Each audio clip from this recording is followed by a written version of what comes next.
Hello again. So here are some of my reflections on the whole process. So firstly, yesterday in the lead up to going on this date and really choosing to kind of lean into this was quite an emotional process for me.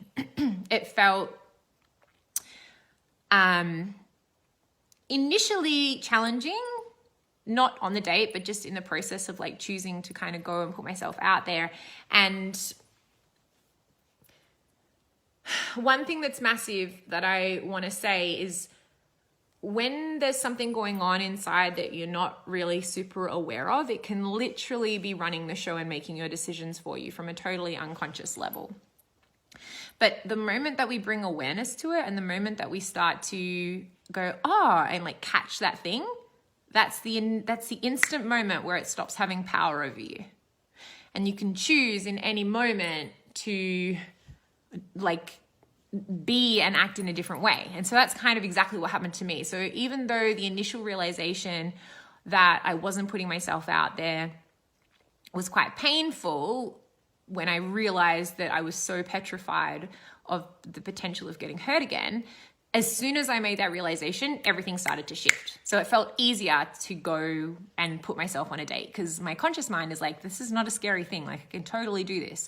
I used to be a total serial dater in the past, purely for the fun and the play, just like what I experienced last night. On a totally different level, obviously, because last night was next level. But yeah, so that's kind of one thing I really wanted to point to is like, bringing awareness to these types of things that hold you back is so incredibly important part of the process. Such a big part of the process. So what else did I learn? What else do I want to reflect on? Partly over the last few months, I have been looking up doing dance classes, and I haven't done it because it's felt like too much of an effort because most of the dance schools are like quite far from where I live. And so what I really learned last night is that I am going to drive for 45 minutes once a week and I'm going to do a fucking salsa class. Because last night I had so much fun and I was laughing so much and smiling so much. And I was just like, I want more of this in my life.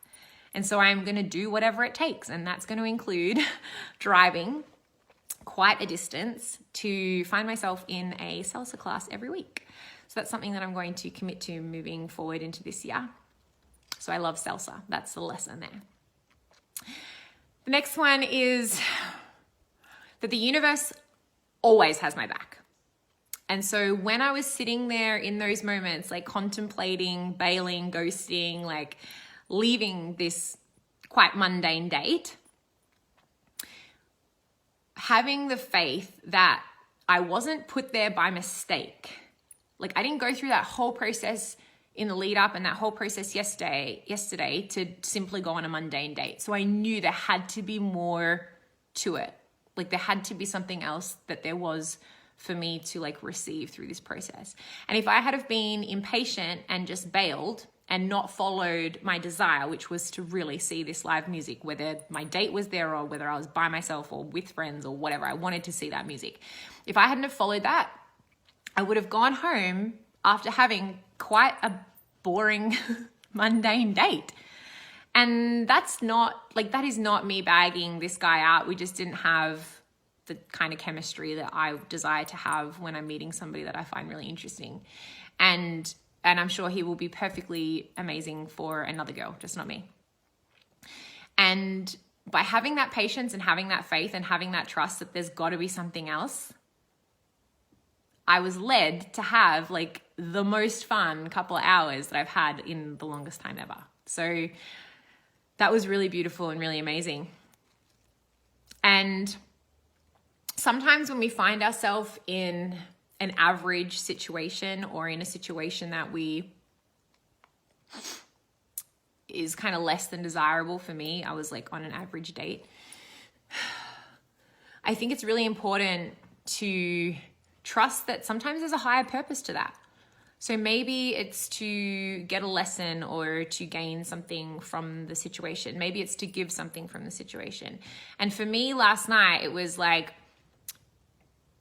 that particular man had to ask me to go on a date on that particular day to that particular place, not necessarily so that I could meet the man of my dreams, but so that he could get me into a situation where I could have so much fucking fun and I could totally be lit up from within and having the time of my life and having the most exciting, like, seriously fun time.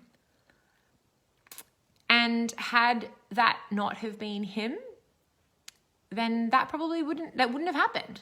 Like, I might have matched with somebody else and gone on a different date, but this is what the synchronicities of the universe get and make available for us when we follow them. And all of those little pieces and components are what got me into that particular band room with that particular group of people on that particular night at that particular time. And so by trusting all of that, I got to have a really, really exceptional experience. Really exceptional.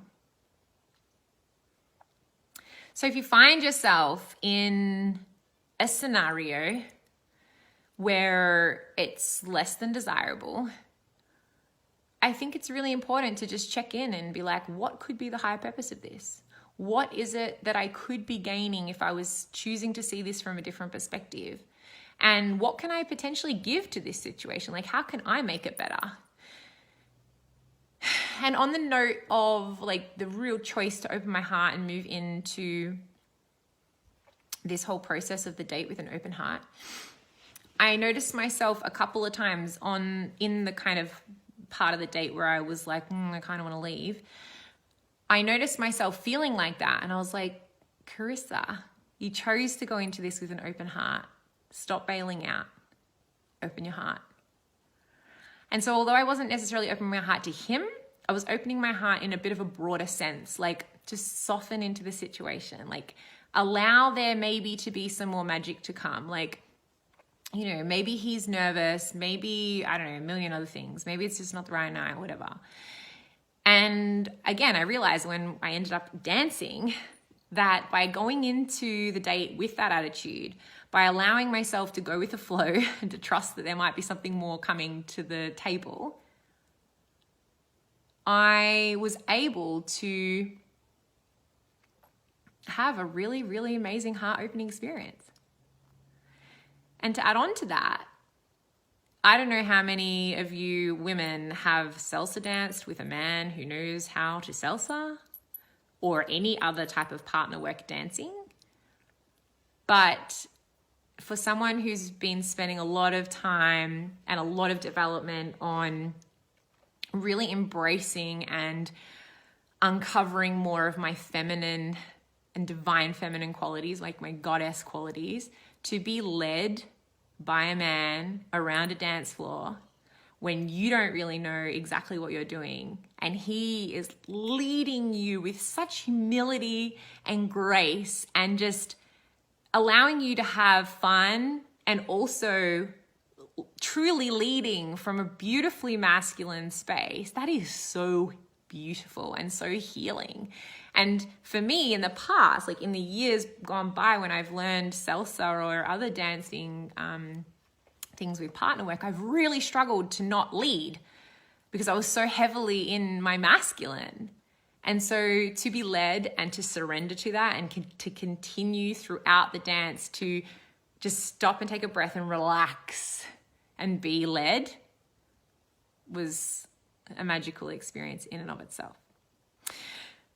So those are all of my takeaways. I trust that you enjoyed them or that you gained some insight. And yeah, I'll keep you posted if I have another next date that's as exceptional as this one. Sending you so much love, and thank you again, all of you, for your support and your love. And I'll catch you soon. Bye.